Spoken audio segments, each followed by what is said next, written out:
নমস্কার, আদাব, সালাম, হাই, হ্যালো। কেমন আছেন সবাই? আশা করি সকলেই ভিতর থেকে সুস্থ আছেন। আমিও আপনাদের দোয়ায় ও ভালোবাসায় ভিতর থেকে সুস্থ আছি। আজকে এসেছি আপনার উজবেকিস্তান ভিসা আপডেট নিয়ে। উজবেকিস্তানে বাংলাদেশ থেকে বিজনেস ভিসা করে অথবা ট্যুরিস্ট ভিসা করে অথবা ওয়ার্ক পারমিট ভিসা করে 2 মাসের ওয়ার্ক পারমিট ভিসা করে বাংলাদেশ থেকে লোক আনা হচ্ছে। সেখানে এসে বিজনেস ভিসা থেকে ওয়ার্ক পারমিটে কনভার্ট করে দিচ্ছে না।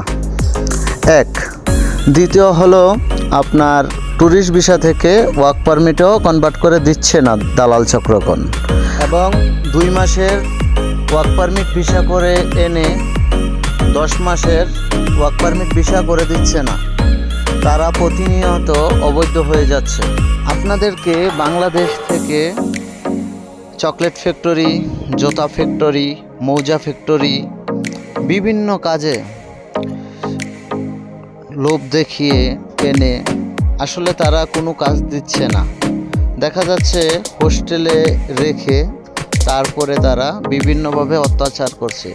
যেমন, তুমি বাসা থেকে কত ডলার এনেছো, সেই ডলার বাবদ, থাকা খাওয়া বাবদ ডলার দাও, এমনভাবে হাতিয়ে নিচ্ছে দালাল চক্রগণেরা।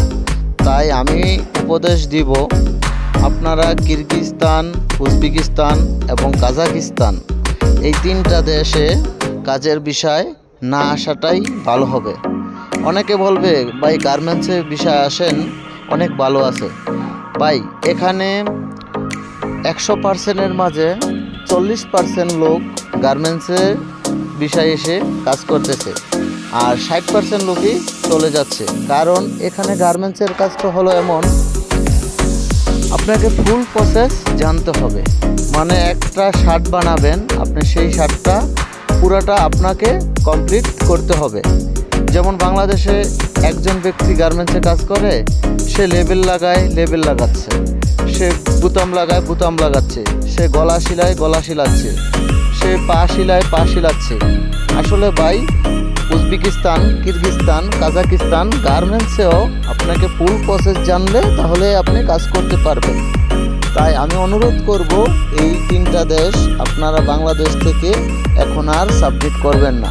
আপনারা অন্য দেশে যান, তাহলে আপনাদের জন্য অনেক উপকার হবে। নয়তো যেই 5 লাখ টাকা দিয়ে আসবেন, এই 5 লাখ টাকা মার যাওয়ার সম্ভাবনা বেশি, এবং এখানে 5 লাখ টাকা দিয়ে আপনি অবৈধ হওয়ার সংখ্যাটা বেশি। অনেক মানুষ হতাশাগ্রস্ত হয়ে এই দেশ থেকে চলে গেছে।